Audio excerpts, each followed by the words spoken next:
Hola, ¿qué tal? ¿Cómo estás? Buenos días, buenas tardes, buenas noches. Bienvenido a mi canal. El día de hoy les voy a hablar acerca del trastorno bipolar.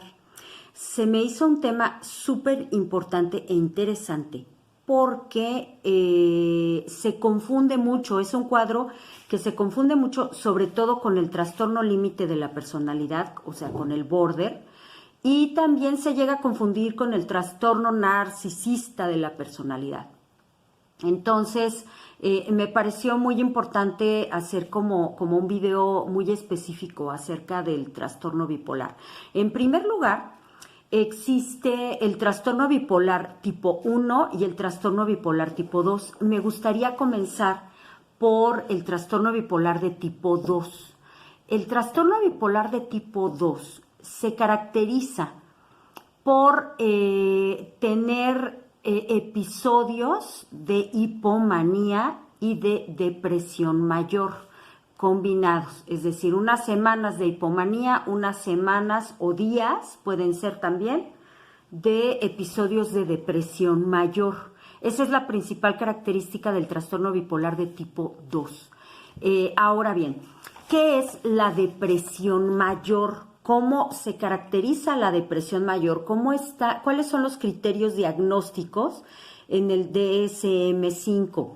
Los criterios diagnósticos para la depresión mayor son los siguientes: que por un periodo de 2 semanas, al menos 2 semanas o más, la persona muestre por lo menos 5 de estas 9 conductas que voy a enumerar, ¿sale? Recuerden, como siempre les digo, una de estas conductas no nos da depresión mayor, pero 5 o más sí nos lo pueden dar, ¿sí? Entonces, la primera es, pues, el estado de ánimo deprimido casi todos los días durante la mayor parte del tiempo. Esto por más de 2 semanas.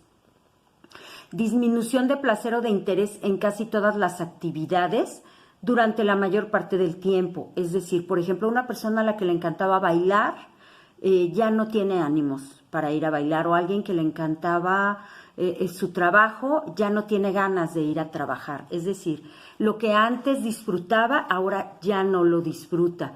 El aumento o pérdida importante de peso. Es decir, en muy poco tiempo la persona pierde mucho peso o gana mucho peso.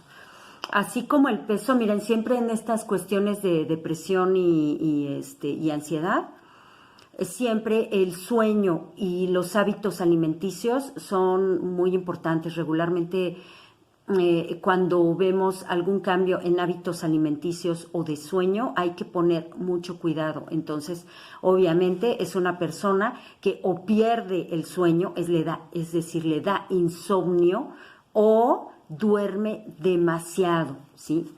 Y esto es casi todos los días.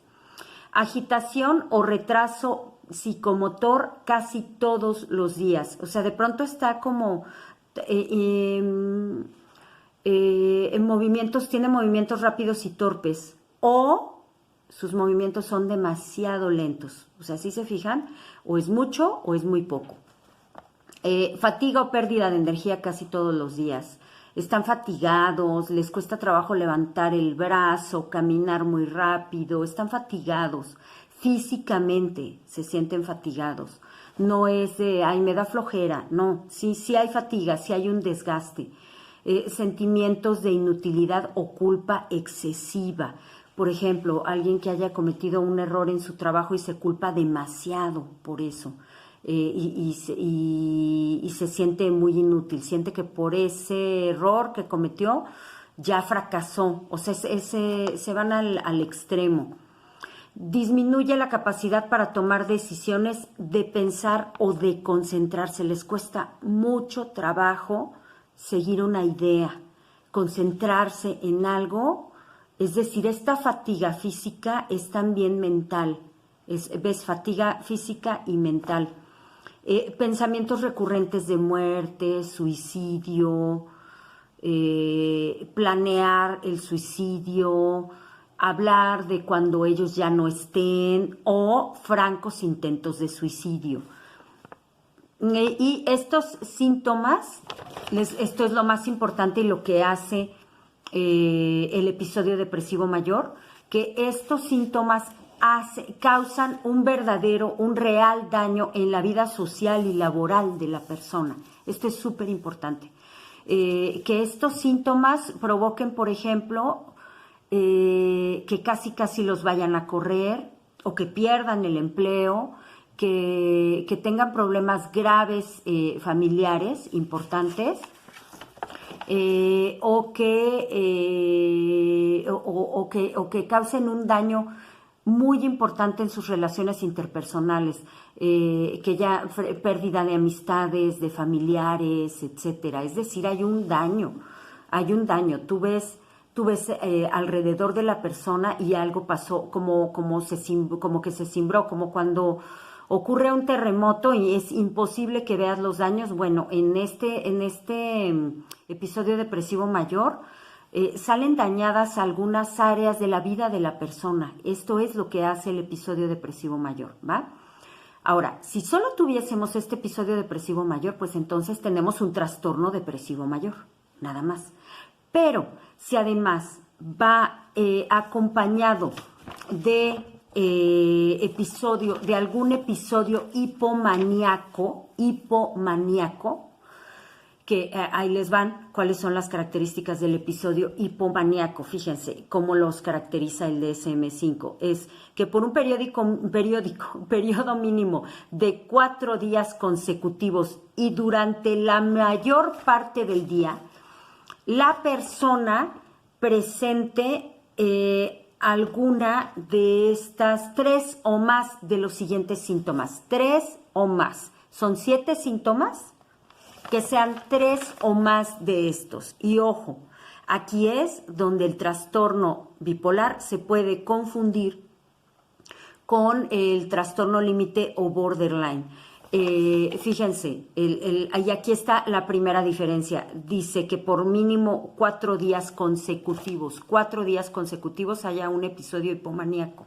¿Sí? Ojo, esto lo vamos a retomar un poquito más adelante. Entonces, ¿cuáles son estas? Ojo, si hay 3 o más de estas 7 que voy a enumerar, entonces ya podemos hablar de un episodio hipomaníaco. El primero, sentimientos de grandeza o aumento de la autoestima. Y aquí es donde se confunde con el trastorno narcisista. Ojo, la diferencia entre el trastorno bipolar y el trastorno narcisista es que en el trastorno bipolar hay una combinación de episodios hipomaníacos con episodios depresivos. En el trastorno narcisista, la conducta del narcisista es mucho más uniforme, mucho más estable en el sentido de que tiene un sentimiento de grandiosidad hacia su persona permanente, ¿sí? La persona bipolar no. La persona es solamente cuando está teniendo un episodio hipomaníaco, ¿va? La disminución de la necesidad de dormir. Con 3 horas están listos o de plano no duermen nada. Están muy locuaces, hablan muchísimo, no paran de hablar, etcétera. Hay una presión para mantener la conversación o más hablador de lo inusual, que era que era lo que les estaba comentando. Están hable y quieres parar la conversación o ya terminó la conversación y sacan otro tema y además a veces estos temas van sin hilación, que es la siguiente característica. La fuga de ideas o experiencia subjetiva de que sus pensamientos van a gran velocidad. ¿Qué te estaba diciendo? Híjole, es que ya se me fue. Es que se les te van a decir un tema y no lo terminan. Y ellos mismos sienten esa fuga, que se les van las ideas. Ellos mismos lo reportan, ¿no? Se distrae fácilmente ante estímulos externos irrelevantes. Pasa un mosquito y ya, ¡pum!, lo perdiste. ¿Y de qué estábamos hablando?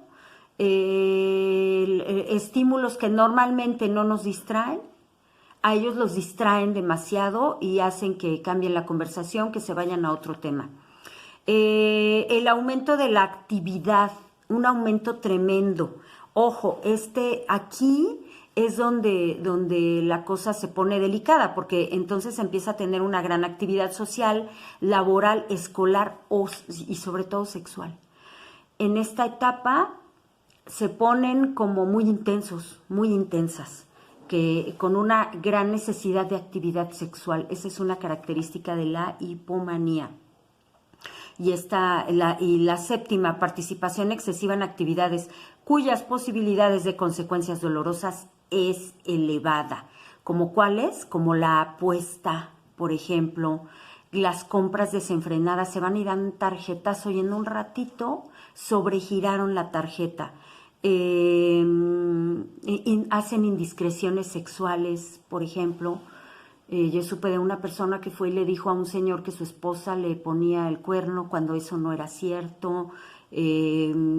Cuestiones complicadas, ¿no? O inversiones imprudentes de dinero, porque sienten que lo van a multiplicar. Están como en un ánimo de que se van a comer al mundo, de que nada les va a pasar. Entonces suelen hacer cosas peligrosas, ¿no? Ojo, en el episodio hipomaníaco este episodio hipomaníaco no causa una alteración importante del funcionamiento social o laboral del sujeto y no requiere hospitalización. Es decir, sí está como presumidón, como yo soy aquel, como voy a hacer esto, voy a hacer lo otro, anda gastando más de lo que debe, pero esos excesos no comprometen su vida laboral, su vida social, ni su vida familiar, ¿sí? ¿Queda esto claro? Porque esta es una gran diferencia entre el trastorno bipolar tipo 1 y el trastorno bipolar tipo 2. Estamos en el trastorno bipolar tipo 2. El trastorno bipolar tipo 1 se caracteriza por la manía. ¿Qué es la manía? En la manía es exactamente lo mismo que la hipomanía, es decir, lo que pide el criterio diagnóstico es que se tenga un periodo mínimo de una semana durante la mayor parte del día y que haya 3 o más de los síntomas de la hipomanía, pero hay que agregar además síntomas psicóticos. ¿Qué son los síntomas psicóticos? Alucinaciones auditivas, visuales, táctiles. Es decir, tengo hormigas en el brazo, mira, tengo muchísimas hormigas en el brazo. Auditivas, me están hablando, es que tú dijiste esto, no, yo no dije nada, lo acabo de escuchar. Visuales, mira, ahí está mi abuelo, mi bisabuelo, estas personas que están ahí en el baño, que hacen en el baño, etcétera, ¿sí? En el trastorno bipolar de tipo 1 puede o no haber depresión mayor, pero siempre hay manía y puede haber 1, síntomas psicóticos y 2, estos síntomas sí comprometen y deterioran importantemente el funcionamiento social, laboral y familiar del individuo. Es decir, si es algo muy exagerado que puede causar un daño a la propia persona y a los que le rodean. Es decir, por ejemplo, de pronto, en un episodio psicótico, decir que puede volar y aventarse de la azotea. Cosas así, cosas mucho más graves. Ahora, vamos a la diferencia entre esto y el trastorno límite o borderline. En el trastorno límite, en un solo día, la persona puede amanecer muy contenta y como que se va a comer el mundo a puños, y en la noche tener ganas de suicidarse. Esto no ocurre en el trastorno bipolar. En el trastorno bipolar de tipo 2 son varios días que la persona tiene con episodio hipomaníaco y algunos otros en los que tiene un episodio depresivo mayor. Y recuerda que en el trastorno límite es en un solo día. En un solo día ves todos esos cambios en la persona, ¿sí? Y además puedes ver en el trastorno límite días muy estables o momentos del día en el que la persona está muy estable, muy creativa, muy bien, y de pronto, ¡pum!, ¿no? Se destapa. Entonces, bueno, espero que con este capítulo haya quedado claro qué es el trastorno bipolar y su diferencia entre el trastorno narcisista y el borderline. Por favor, te pido que compartas este video. Les agradezco muchísimo todos sus correos, todos sus mensajes. Una disculpa, la verdad es que estoy en un periodo de muchísimo trabajo. No me ha sido tan fácil grabar videos, pero por supuesto que voy a seguir grabando videos, por supuesto que los voy a seguir subiendo, y les agradezco porque si tengo tanto trabajo, en parte también es muchas gracias a ustedes. Gracias, gracias, gracias.